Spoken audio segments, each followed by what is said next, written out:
In this video, something not very HubNut. It's a rather leery Opel Manta fitted with a red top 16 valve engine. Exciting. So what's this doing on HubNut? Well, this is a local car. It lives quite near to where I live here in Wales. I see it around quite often and I love seeing it when I'm in my Citroen 2CV, which is also on a C plate. That plate ran from August 1985 through to July 1986. This car was registered 4 months earlier than my Citroen 2CV. And we both use our lovely old cars as daily drivers, albeit I tend not to so much in the winter these days due to corrosion. But yeah, it's a converted car. It's not very standard at all, as you can probably tell by the headlamps. This is achingly different, and I've been seeing it around and really wanting to drive it, so I'm glad to finally have a chance. Now, the history of the Manta is quite interesting in itself. Launched in 1975, it was based heavily on the Opel Ascona, which we got in the UK as the Vauxhall Cavalier. Now, the Vauxhall Cavalier was just pure badge engineering to a certain extent, but had sloping rectangular headlamps here on the front, which were also used on the Opel Manta, whereas the Ascona in Germany had a much flatter front end with different headlamp and indicator units. Otherwise it looked very much the same.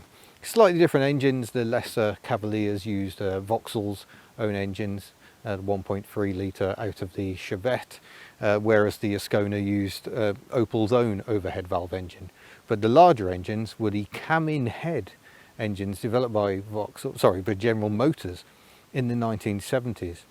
So by that stage, Vauxhall was really nothing more than just a badge engineered Opel. So all the development work was done in Germany. There was still a styling studio just lingering on in the UK. So I've always found it a bit interesting that the Mantas had the Vauxhall front end. The Opel Manta was available in Berlinetta form, as here, a sort of two-door saloon with a conventional boot, but also as a three-door liftback, which was sold as the Vauxhall Cavalier Sports Hatch in the UK until 1981.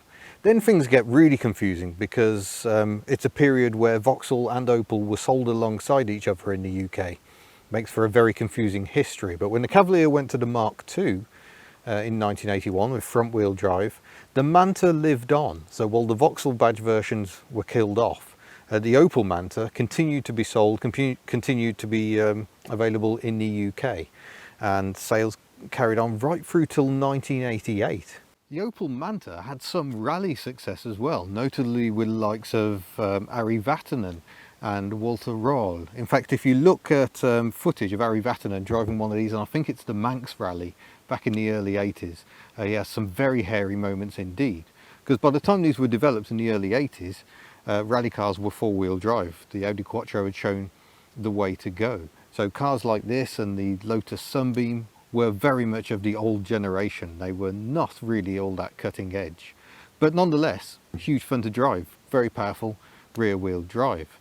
The rally cars were developed by Irmscher, who did a lot of the bodywork, and Cosworth, who did the engines, including a 2.4 litre four-cylinder, which I think was producing somewhere in the region of 400 brake horsepower. To gain access to the engine, we must pop these catches, and then we can lift up the bonnet, proper rally style, very light fiberglass bonnet. It weighs next to nothing. And here under the bonnet is the red top engine, which you would not expect to see in an Opel Manta. They were called red top because this strip was red from the factory, but this is the engine as fitted to the Vauxhall Astra GTE. Kicks out 150 brake horsepower in one of those, which is pretty potent for a 2 litre engine of the time, ignoring perhaps some of the Japanese engines. And yeah, it's a very punchy engine, good torque characteristics, so but also high screaming power, so it should make this a very interesting drive. As you see, we've got struts at the front but with separate coil springs, so the dampers and the springs are separate. But yeah, lots of space. You could actually get 6-cylinder versions of these, but they were deemed rather front heavy, and I'm not sure they actually made it to full production. We certainly didn't see them in the UK so equipped. Now obviously the Ford Capri was a key rival for this car. It was very much developed on the same basis. Take your regular family rear wheel drive car, turn it into an exciting coupe, and very, very successful. But for me as a child, the Manta scored on one simple reason, and that is the frameless doors. There's just nothing cooler on earth than frameless doors. No, there really isn't.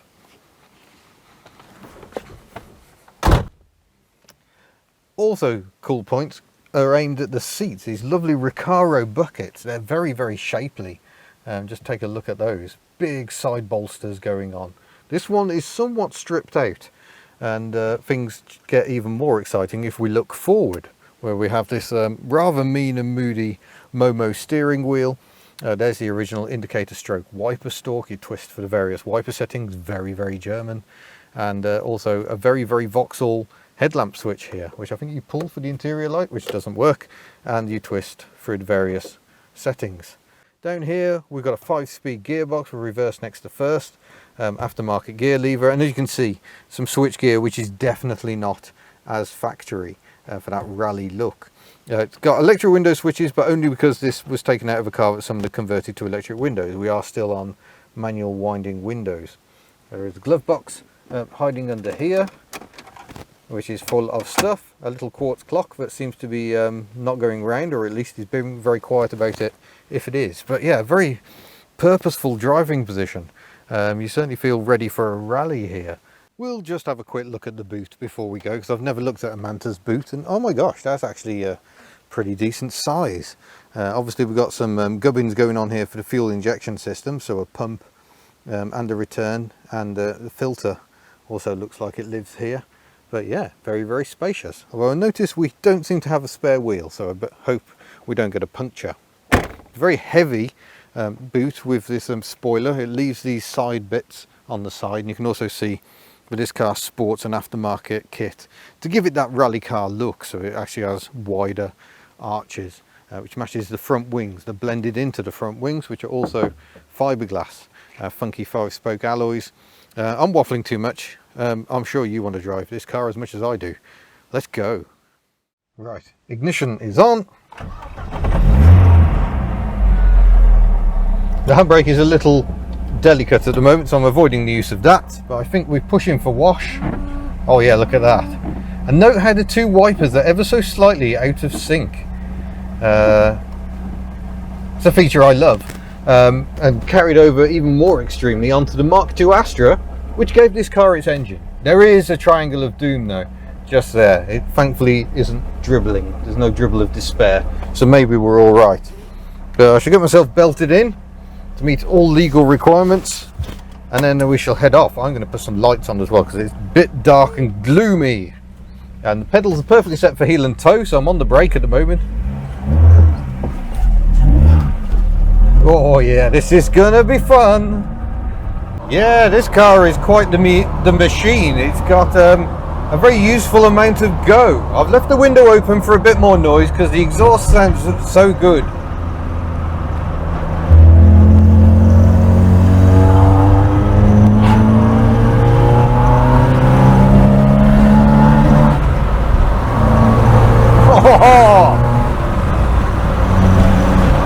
Oh yeah, you feel like a proper rally boy driving this.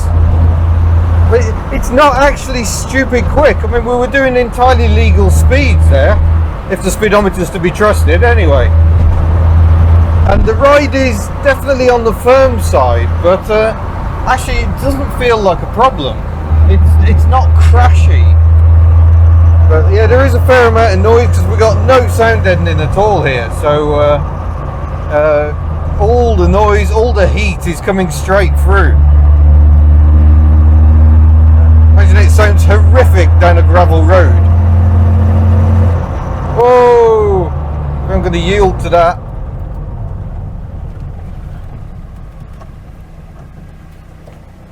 Always yield to the combine harvesters. They're having a busy old time of it at the moment.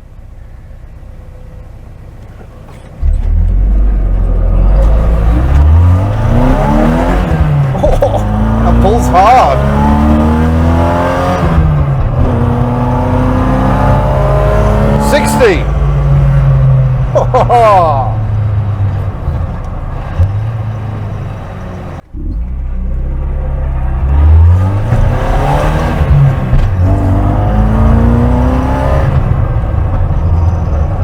Sadly, we're not actually on a rally stage, so I can't keep absolutely giving it the beans down here. But let's talk about the engines you would have had from new. I think I covered them very briefly earlier.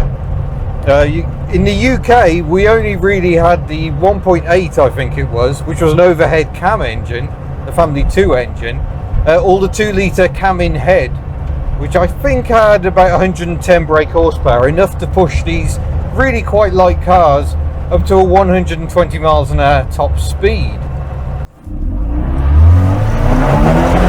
Whoa, perky. That was the limited slip diff, making sure I got some traction going on.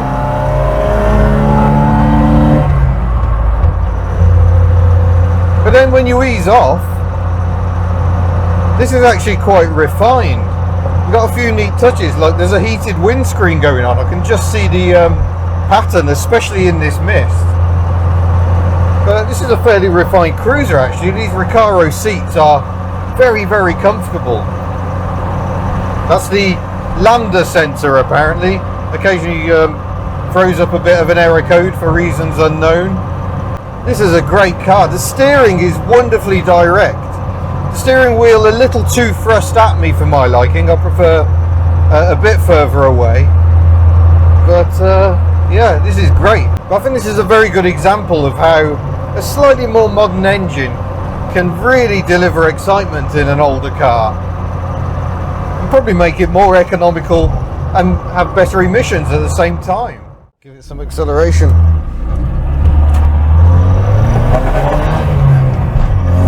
Oh, that gearbox isn't entirely happy. Oh.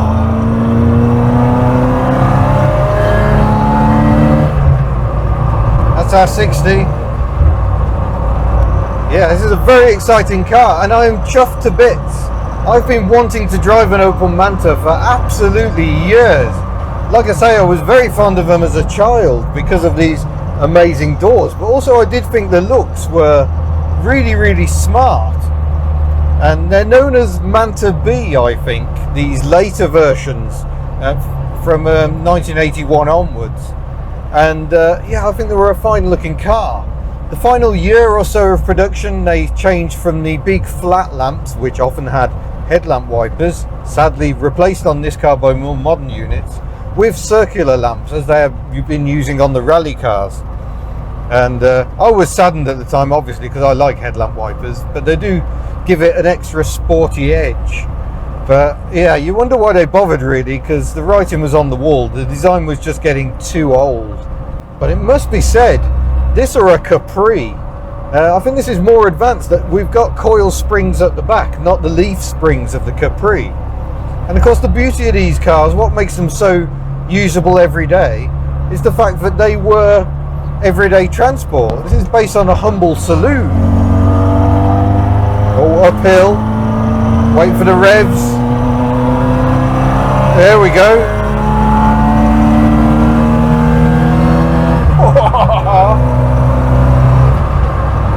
I have to say, this feels a lot more fun than the Vauxhall Astra with the same engine. I mean, they are hilarious, those Astra GTEs. They get an absolute shift on.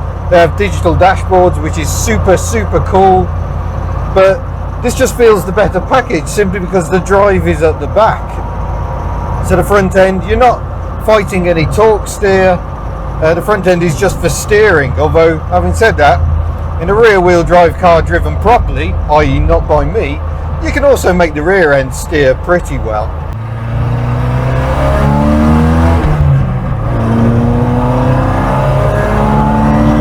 Oh. Gosh, that sounds good. It pulls so well. It's got that proper rasp, just like, frankly, all Vauxhall engines did in the 1980s. Sorry, Opel engines, as I should probably call them. Let's go and have a bit of fun down this road. Oh yeah, it turns in so well. It just grips and goes.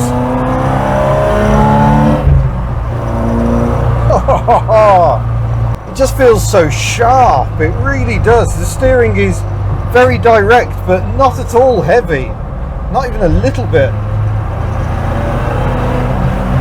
So you can heel and tow, which is a surprise, but would have been very useful for those rallies.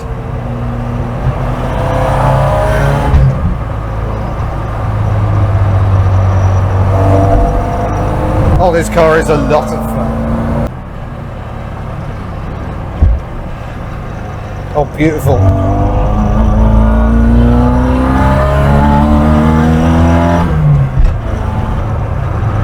The limited slip diffs are great for drifting, but what they're also great for is traction. They stop those one tyre fires and mean you can get the power down. Oh, what a hoot!